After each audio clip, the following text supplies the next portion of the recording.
share ko.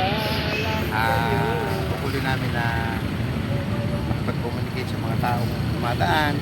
Minsan, palapati ka. Kami ang frontliner po ng Malolos. Ibig sabihin, talaga naka-open po kami sa mga taong pwede magtanong, nawawala, hihingi ng tulong.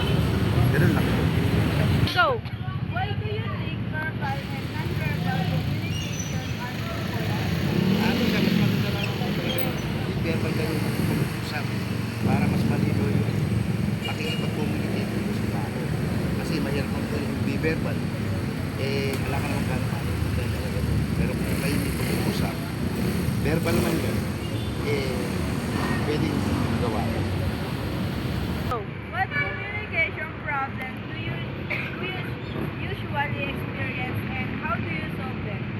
Minsan kasi may mga pagkakataon na halimbawa sa Malolos nangyari, problem, tapos pupunta dito yung tao, kami makakausap, wala namang kaming tawag dito, yung malino na kung ano yung mga nangyari.